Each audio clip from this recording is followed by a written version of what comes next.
First time unboxing video নিয়ে হাজির হলাম আপনাদের মাঝে। এর আগে কখনো আনবক্সিং ভিডিও আমি করিনি, আজকেই ফার্স্ট করতেছি। আসসালামু আলাইকুম, কি অবস্থা সবার? আই হোপ সকলেই ভালো আছেন, আমিও ভালো আছি আলহামদুলিল্লাহ। গেস করুন তো কি আছে এই বক্সে? কেউ কি বলতে পারবেন? তো চলুন খুলে দেখা যাক বক্সের ভিতরে কি আছে।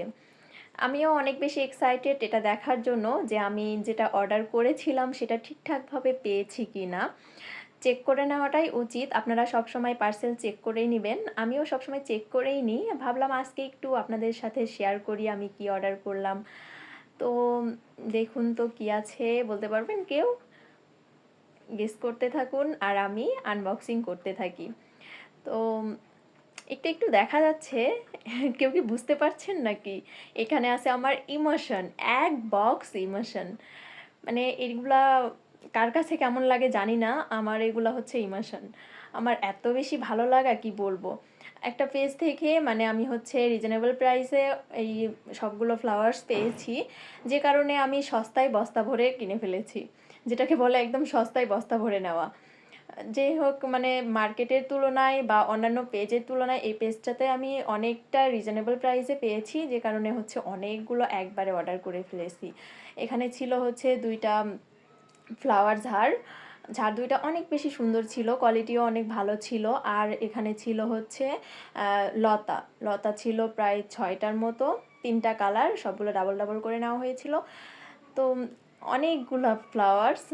এই ফ্লাওয়ার্সগুলো আমার এত বেশি ভালো লাগে, আমার রুম ভর্তি ফ্লাওয়ার্স হয়ে গেছে। মানে আমি ডেকোরেশন করতে করতে রুমের আর কোনো জায়গা রাখি নাই। যা একটু জায়গা ছিল, আজকের পর আর কোনো জায়গা থাকবে না রুমে মানে ফ্লাওয়ার্স লাগানোর জন্য। মানে ওয়াল থেকে শুরু করে সব জায়গায় এত সুন্দর করে সবগুলো লাগাই ফেলছি। এইগুলো লাগানোর পর আর কোনো জায়গাই থাকবে না আমার রুমে। মানে রুমটাকে সাজাতে আমার এত বেশি ভালো লাগে কি বলবো। সব মেয়েরই হয়তো ভালো লাগে, আমার জানা মতে কোনো মেয়েই চায় না রুমটাকে অগোছালো করে রাখতে। সবাই চায় রুমটা একটু সুন্দর সাজানো গোছানো পরিপাটি থাক। আমার তো মানে রুম সাজাতে এত বেশি ভালো লাগে কি বলবো। মানে রুমটা অগোছালো থাকলে আমার পাগল পাগল লাগে, এই জন্য আমি সবসময় রুমটাকে একটু টিপটাপ করে রাখার চেষ্টা করি, পরিপাটি করে রাখার চেষ্টা করি। যদিও বাচ্চা নিয়ে তেমন একটা হয়ে ওঠে না, একটু এলোমেলো হয়ে যায়, তারপরেও চেষ্টা করি সবসময় একটু রুমটাকে সাজিয়ে গুছিয়ে রাখার জন্য। আমরা তো মেয়েরা রুমেই থাকি সারাদিন, সারাদিন রুমে থাকি। রুমটা যদি সুন্দর পরিপাটি না থাকে আমাদের মনটা কি করে ভালো থাকবে বলেন? ছেলেরা তো বাইরে যেতে পারে, আমরা তো বাইরে যেতে পারি না। ওদের টাইম বেশিরভাগ বাইরেই কাটায়, রুমে তেমন একটা টাইম থাকে না ওরা, এই জন্য রুম নিয়ে ওদের কোনো মাথা ব্যথাও থাকে না। আর আমাদের ফুল টাইম রুমে থাকতে হয়, বাহিরে খুব কম যাওয়া হয় আর কি।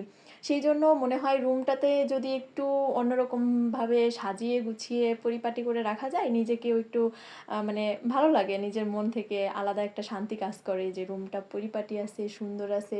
রুমের ভিতর বসে থাকতেও কেমন জানি একটা শান্তি শান্তি লাগে। আর রুম যদি অগোছালো থাকে, মানে পরিপাটি না, অগোছালো নোংরা এই সেই এরকম সেরকম থাকে, তাহলে কিন্তু মানে ভেতরটা ভালো লাগে না, মানে অস্বস্তি কাজ করে আমার ক্ষেত্রে যেটা হয় আর কি।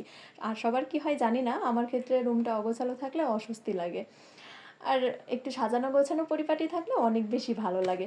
তো দেখুন আমি সবগুলো ফ্লাওয়ার্স একদম সেট করে এখানে ঝুলিয়ে মানে আর কি ভিডিও করতেছিলাম। রুমে সেট করার আগে আমি এখানে হচ্ছে সেট করে নিয়েছি। এই লতাগুলা, ফ্লাওয়ার্স লতাগুলা এত সুন্দর কি বলবো। এত কম প্রাইসে যে আমি এই ফ্লাওয়ার্সগুলো পেয়েছি, এটা আমি মানে ভাবতেও পারতেছি না।